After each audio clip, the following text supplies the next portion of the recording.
দুপুরের পর বলাই চাবি হাতে আবার আমাদের বাড়ি এসে বললে, টাকা পেলাম না। টাকা পেলি নে? কোথায় গেল অতগুলো টাকা? ইঁদুরে বাঁদরে নিয়ে কোথায় ফেলেছে বাবা। অঘোর ঘোষের বাড়ির দিকে বাঁশঝাড়টা কাটিয়ে দেন। ওই বাঁশঝাড় থেকে ইঁদুর বাঁদর আসে। বটে। তা মুই যাই। কোথায় যাবি? মুই কালোপুরে চলে যাই। ভগ্নিপতির বাড়ি গিয়েই থাকব। এখানে একা। ঘর থেকে কেরা রাঁধবে, কেরা বাড়বে। মা মরে গেল। দুটো রাঁধা ভাতের জন্যে কার দৌড়ে যাব? বুঝলাম। তোকে কোনো নগদ টাকা দিয়েছিল তোর মা? 1 টাকা দিয়ে গেছে। মোর কাছে আছে সে টাকা। মুই তেলে ভাজা খাবার কিনে খাই হাটে হাটে। আচ্ছা, তুই একবার মাসখানেক পরে আসবি। দেখি তোর মায়ের টাকার যদি কোনো সন্ধান করতে পারি, বুঝলি? সে আর আপনি কোথায় সন্ধান করবা? সে ইঁদুরে বাঁদরে নিয়ে গিয়েছে। বাদ দেন। আরে অম্বিক, তোমাকে একটা কথা বলি। ও টাকাটা তুমি ওকে আর দিও না। দেখছো ওর বুদ্ধিশুদ্ধি। অতগুলো টাকা নাকি ইঁদুরে নিয়ে গিয়েছে। ওকে আজ টাকা দেবে, কাল ওর ভগ্নিপতি ওর হাত থেকে ভুলিয়ে টাকাগুলো নেবে। মাঝে পড়ে ন দেবায় ন ধার্মায়। ছেলে মানুষের হাতে অতগুলো টাকা দিতে আছে? বিশেষ করে ওর মা মরণকালে যখন বলে যায়নি, তখন তোমার টাকার কথা কবুল করবারই বা দরকার কি? কেউ যদি এরপরে বলে, তখন বললেই হবে ওর মা জামাইবাড়ি যাওয়ার সময় গচ্ছিত টাকা আমার কাছ থেকে তুলে নিয়ে গিয়েছিল। খাতায় তুলিনিও টাকা, মুখে মুখে টাকা রাখা। কে সাক্ষী আছে টাকার? বদ্রীনাথ, সাক্ষী নেই বলছ? তখন চণ্ডীমণ্ডপে কত লোক ছিল জানো তো? খাতায় দেনার কথা প্রমাণ করতে পারবে? তারা জানে না কিসের টাকা। তুমি মহজনী করো, তোমার দেনার টাকা তো হতে পারে। তা হাতচিঠি একখানা তৈরি করে ফেলি আজই, 2 বছর আগের তারিখ দিই। পাগল, টিপসই কে দেবে? মরা লোকের টিপসই বুঝে নিচ্ছে কে? কোর্টে তার টিপসই রুজু করাচ্ছে কে? আমার টিপসই যে হাজারির নয় তাই বা প্রমাণ হচ্ছে কিসের থেকে? হয় না বদ্রীনাথ। এ কোর্টে না হয় গরিব বেচারা হারল, কিন্তু উঁচু কোর্টে যে আমি হেরে যাব। বদ্রীনাথ কাকা ধরিবাজ ঘুঘু লোক। ওর পেটে বহু অন্যায় ফন্দি সর্বদাই বিরাজ করছে। উঁচু কোট করছে কে?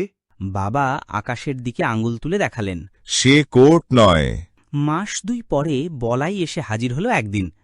বাবা বললেন, ভালো আছিস বলাই? আপনার শ্রীচরণ আশীর্বাদে। তোর টাকার সন্ধান পেয়েছি। পেয়েছেন? পেয়েছি। একটা কাজ করতে হবে তোকে। তোদের সেখানে তোদের স্বজাতির মধ্যে কোনো মাতব্বর কেউ আছে? আছে, তেনার নাম সতীশ ঘোষ।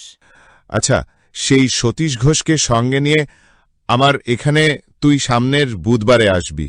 টাকার সম্বন্ধে তার সঙ্গে পরামর্শ করব। সেই বুধবারে বলাই আবার এলো। সঙ্গে একজন আধবুড়ো লোক, গলায় ময়লা চাদর, পায়ে চটি জুতো, হাঁটু পর্যন্ত ধুলো পায়। বাবা তখন পাড়ায় কোথায় বেরিয়েছেন। আমি আর আমার মাস্তুতো ভাই বিধু গাছের কচি ডাব পাড়াচ্ছি। এই সতীশ ঘোষকে এনেছি। তোমার বাবা প্রাতবেনাম, আমাকে আপনার বাবা ডেকেছেন কেন জানেন কিছু? আমি তো তাকে চিনি নে, কখনো দেখিনি। ব্রাহ্মণ দেবতা ডেকেছেন তাই এলাম। আমি তো কিছু জানি নে। বাবা আসুন, আপনি তামাক খাবেন? হ্যাঁ বাবা, খাই। তামাকটিকে কোথায়? আমি সেজে নিচ্ছি। আমি ঠাকুরমাকে গিয়ে বলতেই তিনি বললেন, তোমার বাবা বাড়ি নেই। ভিনগা থেকে লোক এলে যত্ন করতে হয়। তাকে গিয়ে জিজ্ঞেস করো এখন কি তাকে জলপান পাঠিয়ে দেওয়া হবে। আমার প্রশ্নের উত্তরে সতীশ ঘোষ বললে, সে কি কথা? ব্রাহ্মণ দেবতা তার বাড়ি এসে আমি আগে তাদের পায়ের ধুলো না নিয়ে জল খাবো কেমন কথা? মা ঠাকুরুন কই? আমি তাকে ঠাকুরমার কাছে নিয়ে গেলাম। সতীশ গড় হয়ে ঠাকুরমাকে প্রণাম করে জোর হাতে বললে, আমার উপর কি হুকুম হয়েছে আপনার? আমি তো আপনাদের চিনি নে, তবে মনে ভাবলাম ব্রাহ্মণ দেবতা যখন হুকুম করেছেন। মিনিট 15 মধ্যে দেখি সতীশ ঘোষ আমাদের ভেতর বাড়ির রোঁয়াকে বসে কাঠাখানেক চিড়ে মুরকি আর হাতখানা ঝুনো নারকেল ধ্বংস করছে। একটু পরে বাবা এলেন। সতীশ ঘোষকে দেখে বললেন, একে।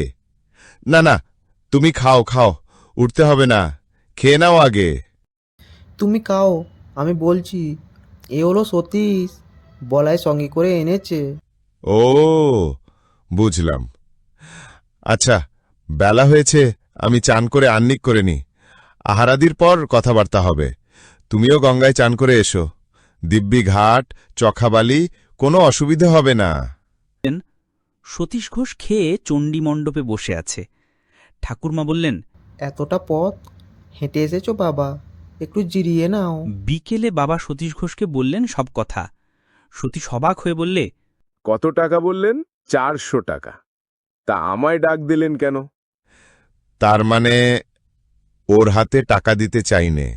ও ছেলে মানুষ, যেমন ওর হাতে টাকা পড়বে অমনি ওর ভগ্নিপতি শরৎ ঘোষ ওর হাতে থাবা দিয়ে সমস্ত টাকা কেড়ে নেবে। তাকে আমি চিনি, অভাবগ্রস্ত লোক। ও বেচারি মায়ের ধনে বঞ্চিত হয়ে থাকবে। তার চেয়ে আমি তোমার হাতে টাকাটা দিই, তুমি রেখে দাও আপাতত। ওকে জানানোর দরকার নেই, জানালে বিরক্ত করে মারবে টাকার জন্যে। আজ দাও 2 টাকা, কাল দাও 5 টাকা। ওর সেই ভগ্নিপতি প্ররোচনা দেবে, যা গিয়ে টাকা নিয়ে আয়। বুঝলে না? তুমি টাকাটা রেখে দাও, বলাই সাবালক হলে সমস্ত টাকাটা ওর হাতে দিয়ে দেবে। তারপর সে যা হয় করুকগে।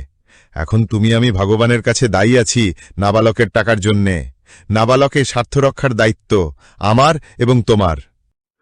সতীশ হাত জোর করে বললে, দেখুন দেখি, এই জন্যেই তো বলি ব্রাহ্মণ দেবতা, সাধে কি আর বলি? তা আপনি আমাকে ডাকলেন কেন? আমাকে কেন জড়ান? আপনার কাছেই তো। না, বলাই যদি এই গায়ে বাস করত তবে টাকা আমিই রাখতাম। ওরা আমার প্রজা, ভিটের সাজনা নিনে, তবে ব্যাগার দিতে হয় আমার বাড়ির ক্রিয়াকর্মে। প্রজা হয়ে থাকত, তার স্বার্থ দেখতাম।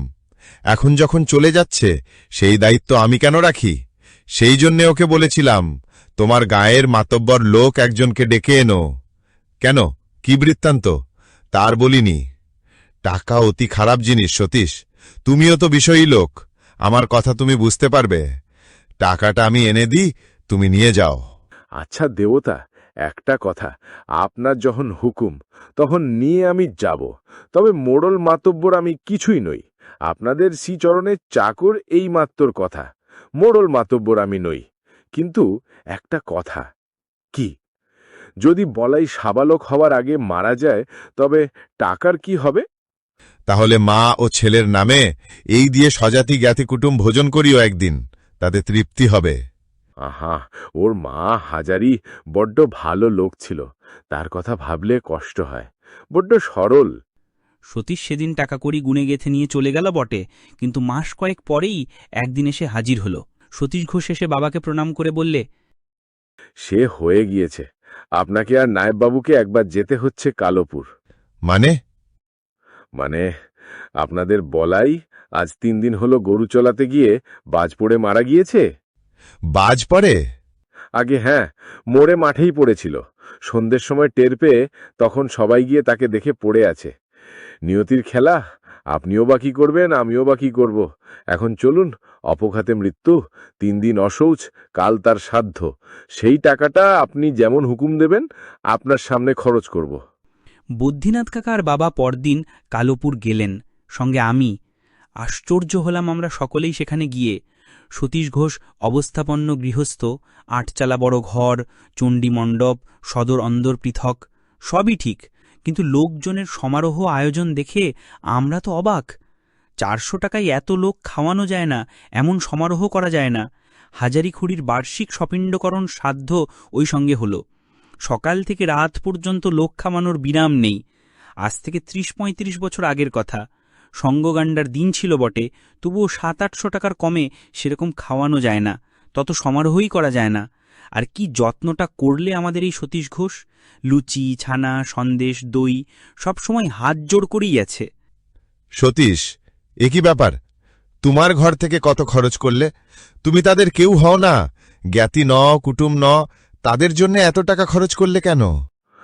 দেবতা, টাকা তো ময়লা মাটি। আপনি হুকুম দিলেন বলি, করতে যদি হয় তবে ভিন গায়ের মা ছেলে বেঘুরে মারা গেল, ওদের সাধ্য একটু ভালো করেই করি। আপনি খুশি হয়েছেন দেবতা?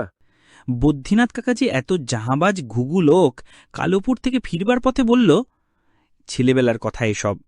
তখন পল্লীগ্রামের লোক এমনি সরল ছিল, ভালো ছিল। আজ বাবাও নেই। বদ্রীনাথ কাকাজি এত জাহাবাজ ঘুঘু লোক কালোপুর থেকে ফিরবার পথে বলল, সত্যি হাজারি খুড়ির পুণ্যি ছিল, তাই টাকাটার সঞ্চয় হল, ভালো হাতে পড়েছিল টাকাটা। ছেলেবেলার কথা এসব। তখন পল্লীগ্রামের লোক এমনি সরল ছিল, ভালো ছিল। আজ বাবাও নেই, সে সতীশ ঘোষও নেই। এখন দূর স্বপ্নের মতো মনে হয় সে সব লোকের কথা।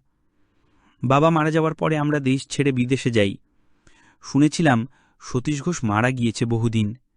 আর কোনো খোঁজ খবর রাখিনি তাদের।